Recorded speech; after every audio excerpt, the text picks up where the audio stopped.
Decidido na ang ibang private hospitals na wag na daw po mag-renew na accreditation sa PhilHealth dahil sa di pa rin na ibibigay ang reimbursement claim sa kanila ayon sa Private Hospital Association of the Philippines.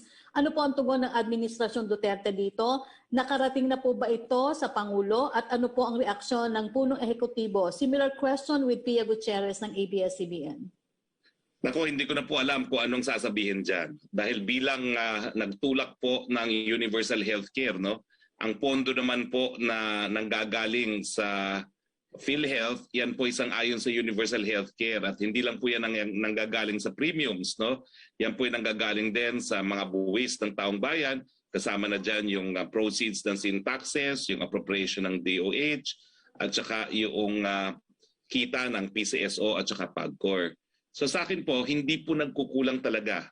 At ako na po yung author ng batas. Sinasabi ko po sa inyo, hindi magkukulang ang pondo ng gobyerno para rito. Dahil ang pagkakaiba nga po, kaya nagkaroon tayo ng universal healthcare, dati-rate yung pribilehiyo, yung mga serbisyo ng PhilHealth ay nanggagaling lamang sa contribution ng mga members. No? Pero alam natin na hindi sapat yan. Kaya nga kinakailangan tustusan galing sa kaban ng taong bayan. Siguro po mananawagan tayo ulit kay President Giran. Paulit-ulit na po sinasabi ni Presidente sa kanya. Alam ko po ito, paulit-ulit na sila nag-uusap.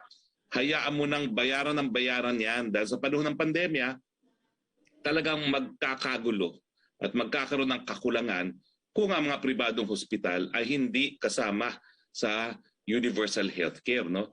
Kasi alam niyo po, 70% ng ating medical healthcare nanggagaling pa rin sa mga pribadong hospital. So, ang ginawa lang muna nating scheme nung binuo natin yung universal healthcare law ay ginawa nating sole buyer of medical goods and services ang gobyerno sa pamamagitan nga po ng PhilHealth.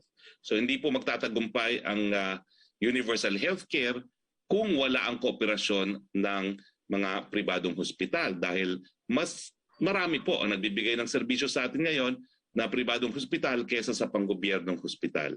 So nananawagan po ako, uulitin ko na lang po yung request ng Presidente Duterte kay President Giran, bayaran ng bayaran yan.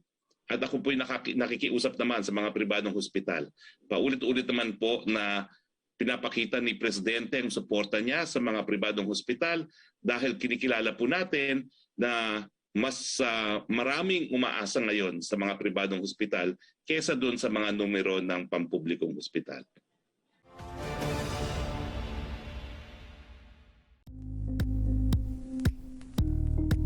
Thank you for watching Politico TV. Please like and subscribe to our channel for more videos.